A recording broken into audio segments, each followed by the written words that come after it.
আসসালামু আলাইকুম রহমতুল্লাহি ওবরাকাতুহ। আলহামদুলিল্লাহি ওয়াহদা ওয়াসসালাতু ওয়াসসালামু আলা মান লা নাবিয়্যা বা'দা ওয়া আলা আলিহি ওয়া সাহবিহি ওয়া মাওয়ালা। তাহলে সফলতার জন্য ৪ নম্বর করণীয় যেটা, সেটা কি? জিহাদ ফি সাবিলিল্লাহ। আমাদের আলোচনার বিষয় ৪ নম্বরটা, জিহাদ ফি সাবিলিল্লাহ। এখন আমরা কি সফল হতে চাই না? কি চান কিনা? সফল হতে চাই। এখন সফল হতে চাইলে জিহাদ করা লাগবে। কি জিহাদ করা লাগবে না? জিহাদ করেন কিনা আপনারা? আপনারা মুজাহিদ কিনা? আপনারা কি মুজাহিদ? অনেকে কয় না, মানে মুজাহিদ না। কি জিহাদ করেন? অনেকে জিহাদই বুঝে না, মনে করে জিহাদ মানে খালি মনে হয় মারামারি করা, এটাই মনে হয় জিহাদ ফি সাবিলিল্লাহ। এই কারণে আমরা আজকে খালি বুঝবো আসলে জিহাদ ফি সাবিলিল্লাহটা কি জিনিস, আর এটা সফলতার জন্য গুরুত্বপূর্ণ একটা জিনিস। কারণ আল্লাহ রাব্বুল আলামিন 4টা বিষয়কে সফলতার জন্য নির্ধারণ করেছেন। তার মধ্যে একটা বিষয় হলো ওয়াজাহিদু ফি সাবিলিহি। 4টা বিষয়ের মধ্যে একটা বিষয় হলো আল্লাহর রাস্তায় জিহাদ। তাহলে বোঝা যায় জিহাদ নাই, সফলতা নাই। জিহাদ করে নাই এই লোক কিয়ামতের ময়দানে সফল হবে না। তাহলে প্রত্যেক মুমিনকে, প্রত্যেক ইমানদারকে জিহাদ করা ফরজ। কি করতে হবে? জিহাদ করতে হবে। এবার আসেন আমরা জিহাদের আলোচনা যাই। জিহাদ কেমনে করব? জিহাদ কিভাবে করব এটা জানা দরকার আছে না? যেমন আল্লাহ বলছেন আকিমুস সালাহ, বান্দারে সালাত কায়েম করো। জান্নাতুল ফেরদাউস পাইতে হলে সালাত কায়েম করা লাগবে। আল্লাহ রাব্বুল আলামিন সূরা আল মুমিনুনের প্রথমে জান্নাত পাওয়ার জন্য অনেকগুলো কথা বলছেন। তন্মধ্যে 2 বার আল্লাহ রাব্বুল আলামিন সালাতের প্রসঙ্গ বলছেন। আবার সূরা আল মুদ্দাসসিরের 42 থেকে 48 নম্বর আয়াতে কারিমায় জাহান্নামে যাওয়ার কিছু কারণ আল্লাহ রাব্বুল আলামিন বর্ণনা করছেন। সেখানেও আল্লাহ রাব্বুল আলামিন 1 নম্বরে জাহান্নামে যাওয়ার যে কারণটা বর্ণনা করছেন সেটি হলো লাম নাকু মিনাল মুসাল্লিন, আমরা তো মুসল্লি ছিলাম না। তাহলে সালাত কায়েম করা জান্নাতে যাওয়ার জন্য জরুরি, জাহান্নাম থেকে বাঁচার জন্য জরুরি। তাহলে সালাত কেমনে কায়েম করব? সালাত শিখা লাগবে না, জানা লাগবে না? ঠিক একইভাবে আল্লাহ রাব্বুল আলামিন সফলতার জন্য জিহাদকে ফরজ করেছেন। এখন জিহাদ কেমনে করতে হবে এটাও তো শিখা লাগবে, এটাও তো জানার জিনিস। সালাত যেমন শিখার জিনিস, সালাত যেমন জানার জিনিস, সিয়াম যেমন শিখার জিনিস, জানার জিনিস, হজ যেমন জানার জিনিস, যাকাত যেমন জানার জিনিস, জিহাদও এরকম একটা গুরুত্বপূর্ণ জানার জিনিস। না জানবেন কেমনে? আবার দেখবেন সালাত শিখতে আসে মসজিদের ইমাম সাহেবের কাছে, কিন্তু জিহাদ শিখতে যায় অন্য জায়গায়। আপনি ইমাম সাহেবের কাছে সালাত শিখেন, তো ইমাম সাহেবের কাছে জিহাদ শিখতে আপনার অসুবিধা কি? কারণ হে মনে করে আমাদের ইমাম সাহেব জিহাদ করে না, কারণ এই জিহাদে বুঝে নাই। এই কারণে মনে করে যে ইমাম সাহেব নামাজের ইমামতি করে, এই কারণে নামাজ শিখবো তার কাছে। আবার জিহাদ শিখতে যায় ওই বিভিন্ন অপরিচিত, তারপরে যাদের এলেম কালাম নাই, কিছু নাই, গোপনে গোপনে মানুষকে সন্ত্রাসবাদের দিকে আহ্বান করে, এরকম মানুষের কাছে যায় জিহাদ শিখতে। আপনাকে যিনি সালাত শিখাবেন তিনি আপনাকে জিহাদও শিখাবেন। কারণ সালাত যেমন ফরজ, জিহাদও এরকম একটা ফরজ ইবাদত। কারণ আপনার সফলতার জন্য আল্লাহ পাক বাধ্য করে দিয়েছেন, নির্দেশ দিয়েছেন ওয়াজাহিদু ফি সাবিলিহি, আল্লাহর রাস্তায় জিহাদ কর। ইমাম ইবনুল কাইয়িম রাহিমাহুল্লাহ তার গুরুত্বপূর্ণ কিতাব জাদুল মাআদ। জাদুল মাআদ কিতাব এমন একটা কিতাব, যেই কিতাব না পড়লে কোনো মুফতি হইতে পারে না, কোনো মুহাদ্দিস হইতে পারে না। হানাফি, শাফি, মালিকি, হাম্বলি, আহলে হাদিস যত ওলামায়ে কেরাম পৃথিবীতে আছেন, আল্লাহর জমিনে আছেন, সবার কাছে এই জাদুল মাআদ কিতাবটা গ্রহণযোগ্য। এটা হানাফি মাদ্রাসায়ও পড়ায়, শাফি মাদ্রাসায়ও পড়ায়, মালিকি মাদ্রাসায়ও পড়ায়, হাম্বলি মাদ্রাসায়ও পড়ায়, আহলুল হাদিস মাদ্রাসায়ও পড়ায়। এই কিতাবটা ইমাম ইবনুল কাইয়িম রাহিমাহুল্লাহর খুবই গুরুত্বপূর্ণ একটি কিতাব। এই কিতাবের মধ্যে ইমাম ইবনুল কাইয়িম রাহিমাহুল্লাহ, ইমাম ইবনুল কাইয়িম তিনি হলেন শাইখুল ইসলাম ইমাম ইবনু তাইমিয়া রাহিমাহুল্লাহর ছাত্র। তিনি এখানে জিহাদ কেমনে করতে হবে, জিহাদের পদ্ধতি কোরআন সুন্নাহর আলোকে বিস্তারিত আলোচনা করেছেন। আমরা যদি বিস্তারিত জানতে চাই, ওই কিতাব পড়লে বিস্তারিত জানতে পারবো। তা আমি সংক্ষেপে সেখান থেকে আলোচনা করব যে কোরআন সুন্নাহর দৃষ্টিতে জিহাদটা কিভাবে করতে হবে। প্রথম নম্বরে যে জিনিস জানা দরকার, জিহাদ করতে হয় শত্রুর বিরুদ্ধে না বন্ধুর বিরুদ্ধে? আগে এই নীতিমালা জানতে হবে। জিহাদ কি শত্রুর বিরুদ্ধে হবে না বন্ধুর বিরুদ্ধে হবে? আপনারা দেখি কথা বলেন না, মনে বুঝেন নাই। জিহাদ করবেন কার বিরুদ্ধে, শত্রুর বিরুদ্ধে না বন্ধুর বিরুদ্ধে? শত্রুর বিরুদ্ধে। আগে এই নীতিমালা জানতে হবে, না হয় জিহাদ করতে যায় এবার বন্ধুর বিরুদ্ধে জিহাদ করে বসে থাকবেন। তাহলে জিহাদ হবে কার বিরুদ্ধে? শত্রুর বিরুদ্ধে। বন্ধুর বিরুদ্ধে কোনোদিন জিহাদ। আল্লাহ রাব্বুল আলামিন কোরআনে কারিমে অসংখ্য আয়াতে কারিমায় বলছেন, মুমিনেরা হইলেন একজন আরেকজনের বন্ধু। মুমিনেরা একজন আরেকজনের বন্ধু। তাহলে মুমিনে মুমিনে জিহাদ হবে, মুসলমান মুসলমান জিহাদ হবে। এই নীতিমালা সবার আগে জানা দরকার। বন্ধুয়ে বন্ধুয়ে কোনোদিন জিহাদ। তাহলে আল্লাহর জমিনে যত ইমানদার আছে, যত মুসলিম আছে, কোন মুসলিমের বিরুদ্ধে, কোন মুমিনের বিরুদ্ধে জিহাদ করা হারাম। বন্ধুর সাথে কোনো জিহাদ নাই। জিহাদ হবে কার সাথে? শত্রুর সাথে। এটা হলো প্রথম নীতিমালা। এই নীতিমালা না জানলে আপনি আবার মুসলমানের বিরুদ্ধে জিহাদ করা শুরু করবেন।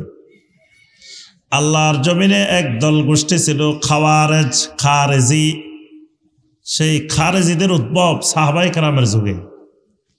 সেই খারেজিরা কাফেরের বিরুদ্ধে জিহাদ না করে তারা সাহাবায়ে কেরামের বিরুদ্ধে জিহাদ করছে। খারেজিরা জিহাদ করছে কার বিরুদ্ধে?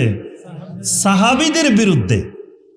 আল্লাহর জমিনে যারা সত্যিকারের খালেস ঈমানদার, আল্লাহ পাক কিয়ামত পর্যন্ত সমস্ত মানুষকে বলছেন, ফাইন আমানু বিমিসলি মা আমানতুম বিহি ফাকাদ ইহতাদাও।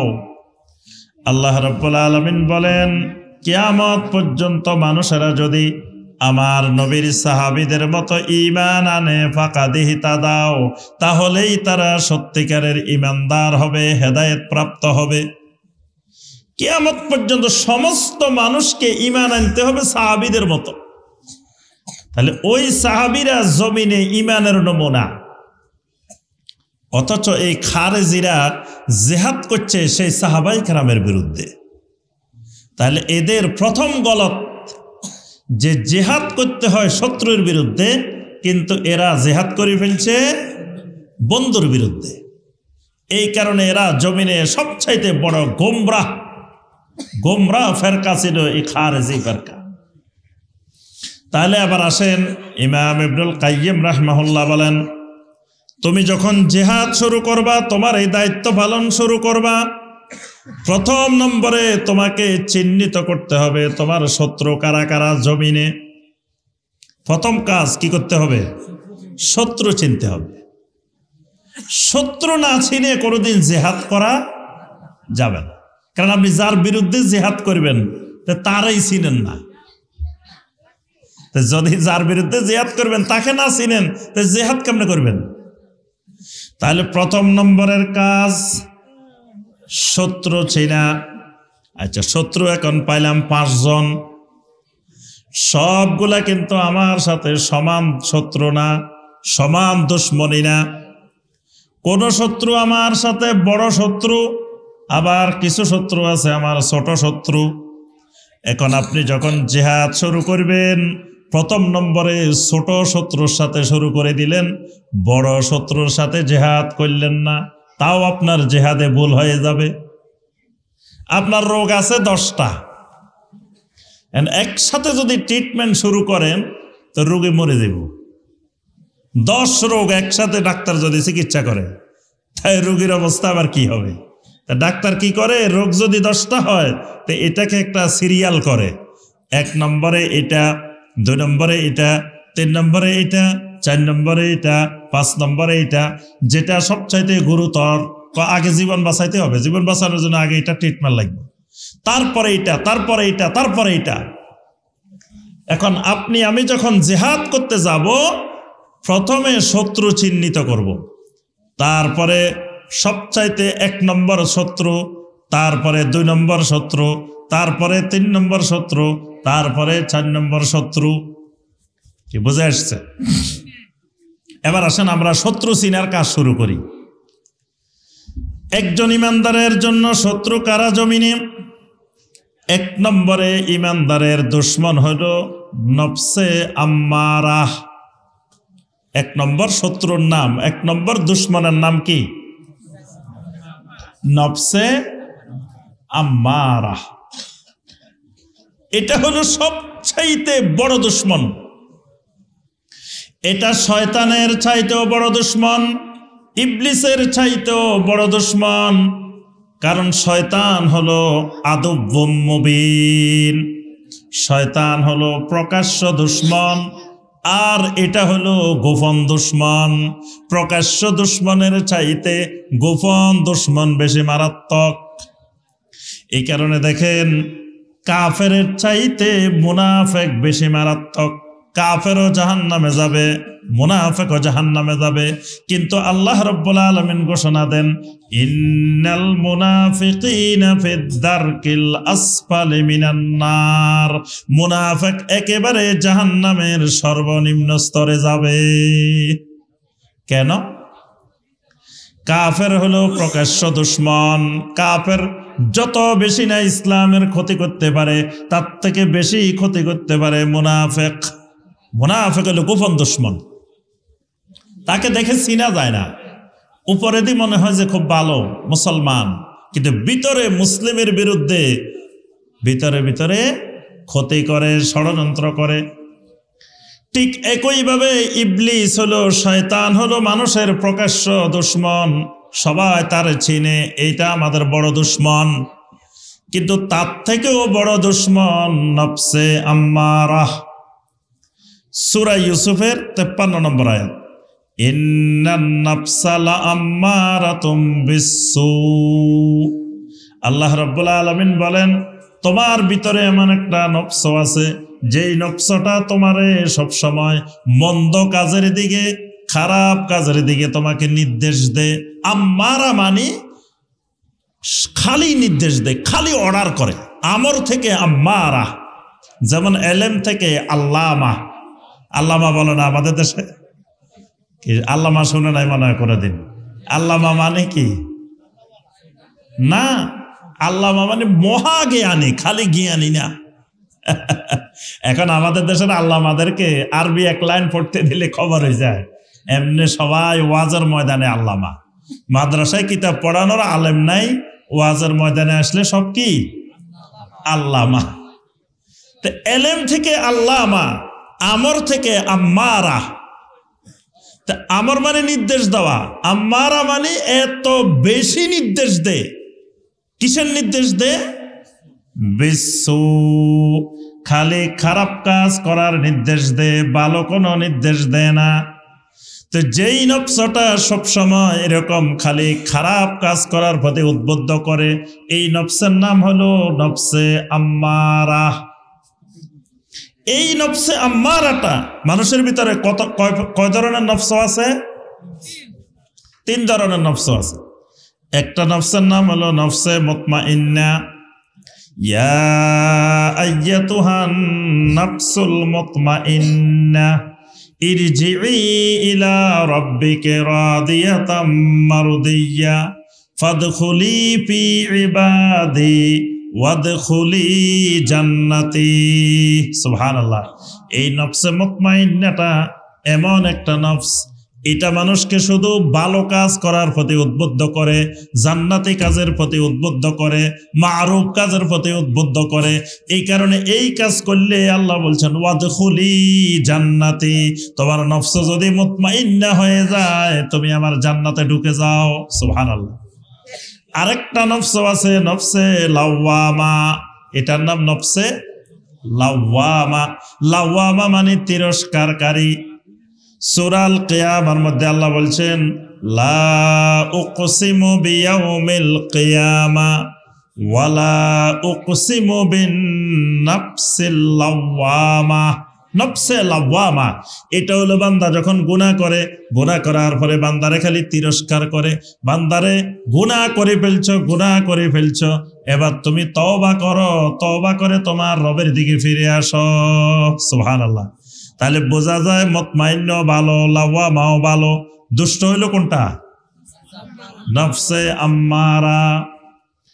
ফজরের আজান হয়ে গেছে, সালাতের সময় হয়ে গেছে, নফসে আম্মারা তখন বান্দাকে বলতে থাকে খবরদার, এই সকালবেলার মজার এই ঘুম ছাড়া যাবে না।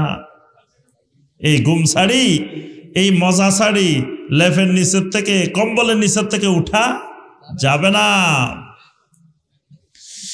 এই নফসে আম্মারার ধোকায় পড়ে পৃথিবীতে কত মানুষ তার ঈমান হারা হয়েছে, কত মানুষ আমল হারা হয়ে জাহান্নামী হয়েছে।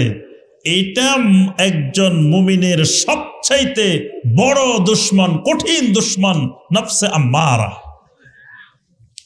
এই কারণে ওয়াজাহিদু ফি সাবিলিহি, আল্লাহর রাস্তায় জিহাদ শুরু করলে 1 নম্বরে জিহাদ শুরু করতে হবে নফসে আম্মারার বিরুদ্ধে।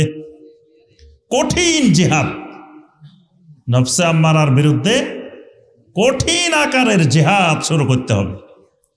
এই কারণে সূরা শামসের মধ্যে আল্লাহ পাক বলছেন ওয়া নাফসি ওয়া মা সাওয়াহা ফাআলহামাহা ফুজুরাহা ওয়া তাকওয়াহা কাদ আফলাহা মান সাক্কাহা ওয়া কাদ খাবা মান দাসসাহা। আল্লাহ রাব্বুল আলামিন বলেন কাদ আফলাহা মান সাক্কাহা, ওই মানুষগুলা সফল যেই মানুষগুলো তার নফসকে তাজকিয়া করে নিছে, পরিশুদ্ধ করে নিছে। আর ওয়াকাদ খাবা মান দাসসাহা, ওই মানুষগুলো বিফল হয়ে গেছে, ফেল করে ফেলছে যেই মানুষগুলো ওই নফসে আম্মারার ধোকায়, প্রতারণায় পড়ে গেছে। তাহলে 1 নম্বরে জিহাদ করতে হবে কার বিরুদ্ধে? আচ্ছা, এবার আসেন কেমনে করবেন? জিহাদ করবেন, অস্ত্র শস্ত্র লাগবে না কি? অস্ত্রবাদে জিহাদ হয়নি। এখন আপনি নফসে আম্মারার বিরুদ্ধে জিহাদ ঘোষণা করছেন, ডালও নাই, তলোয়ারও নাই, কিচ্ছু নাই, তো কেমনে জিহাদ করবেন? নফসে আম্মারার বিরুদ্ধে এবার জিহাদের পদ্ধতি আসেন, কেমনে জিহাদ করতে হবে। নফসে আম্মারার বিরুদ্ধে জিহাদ করার জন্য সর্বপ্রথম অস্ত্র, সবার আগে প্রস্তুতি যেটা নিতে হবে সেটা হলো আল ইলম ওয়াল আমল। প্রথম প্রস্তুতি আপনাকে এলেম দিয়ে প্রস্তুতি নিতে হবে। কি দিয়ে? এলেম। এলেম বিহীন আপনি নফসে আম্মারার বিরুদ্ধে জিহাদ করতে পারবেন না। নফসে আম্মারার বিরুদ্ধে জিহাদ করতে হলে সর্বপ্রথম যে জিনিস দরকার সেটা হলো আপনাকে এলেম অর্জন শুরু করতে হবে। এলেমের সাথে লেগে যাইতে হবে, এলেমের সাথে ঝাঁপায় পড়তে হবে। এলেমবিহীন নফসে আম্মারার বিরুদ্ধে জিহাদ করা সম্ভব নয়। কারণ নফসে আম্মারা আপনাকে এমন সূক্ষ্মভাবে প্রতারিত করবে, এমন সূক্ষ্মভাবে ধোঁকা দিবে, এটা যদি আপনার কাছে এলেম না থাকে আপনি ধরতে পারবেন না। এই জন্য আল্লাহ পাক আল্লাহর নবীকে দুটা জিনিস দিয়ে পাঠাইছেন। কি কি জিনিস? ওয়াল্লাযী আরসালা রাসূলাহু বিল হুদা ওয়া দীনিল হক লিইয়ুযহিরাহু আলাদ-দীনি কুল্লি ওয়ালাউ কারিহাল মুশরিকুন। এই আয়াতটা আল্লাহ পাক কোরআনে কারীমের কয়েক জায়গায় বলছেন।